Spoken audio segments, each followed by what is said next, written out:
క్రీస్తునందున్న ప్రియులకు ప్రేమతో వందనాలు తెలియజేయుచున్నాను. నవంబర్ నెల 17వ తేదీ 2024. ఈరోజు దేవుడు మనకు చేస్తున్న వాగ్దానం ఏమిటనగా యెషయా గ్రంథము 51వ అధ్యాయము 12వ వచనం.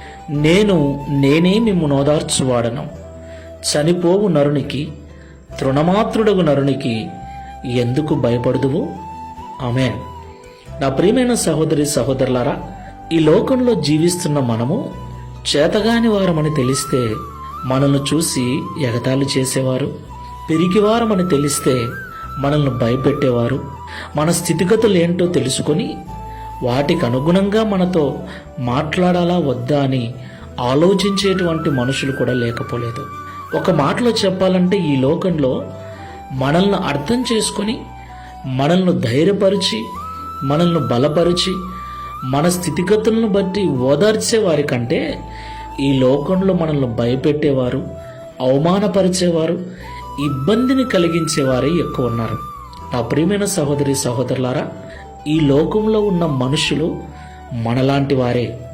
మన స్థితి కంటే వారి స్థితి బాగా ఉండొచ్చేమో, మనకంటే డబ్బు వారికి ఎక్కువగా ఉండొచ్చేమో, మనకంటే వారు బాగా బ్రతుకుతూ ఉండొచ్చేమో, కానీ వారు కూడా మనుషులే. ఏదో ఒకరోజు మనవలే ఈ లోకము నుండి వారు కూడా చనిపోవలసిన వారే. అందుకే దేవుడు అంటున్నాడు, చనిపోవు నరునికి, తృణమాత్రుడగు నరునికి ఎందుకు భయపడదు అని. దేవునికి మహిమ కలుగునుగాక. డబ్బున్నందువల్ల, ఆరోగ్యము ఉన్నందువల్ల ఈ లోకంలోనే శాశ్వతంగా ఉండలేరు. వారు కూడా ఒకరోజు అన్ని వదిలి వెళ్లాల్సిందే.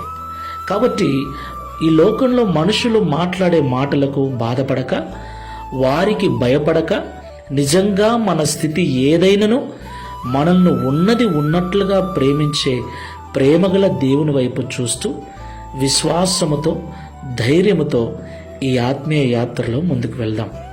ప్రార్థన చేసుకుందాం. ప్రేమ స్వరూపుడా, పరిశుద్ధుడా, మీకు వందనాలు చెల్లిస్తున్నాం. అవునయ్యా, మీరు మాతో మాట్లాడినట్లుగా ఈ లోకంలో మమ్మల్ని ఓదార్చేవారి కంటే బాధ పెట్టేవారే ఎక్కువ, మమ్మల్ని ధైర్యపరిచేవారి కంటే భయపెట్టేవారే ఎక్కువ మంది ఉన్నారు. మా స్థితి హీనమైనది, దీనమైనది అని తెలిస్తే 10 మందికి చెప్పి మా పరువు తీసి మమ్మల్ని అవమానానికి గురి చేసేవారే ఎక్కువ మంది ఉన్నారు.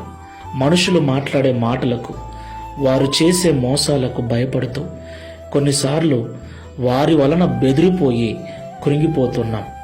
వారు కూడా ఒకరోజు మరణించేవారేనని, ఏమున్నా అన్ని వదిలేసి మట్టిలో కలిసిపోయేవారేనని, ఇక మీదట మనుషులను, వారి మాటలను పట్టించుకోక నీ వైపు చూస్తూ విశ్వాసముతో ముందుకు వెళ్ళటకు, ధైర్యముతో ప్రార్థనాపూర్వకంగా ముందుకు వెళ్ళటకు సహాయము చేయమని యేసుక్రీస్తు ప్రభుల వారి నామములో ప్రార్థించి వేడుకుంటున్నాము తండ్రి. Amen. Praise the Lord. God bless you.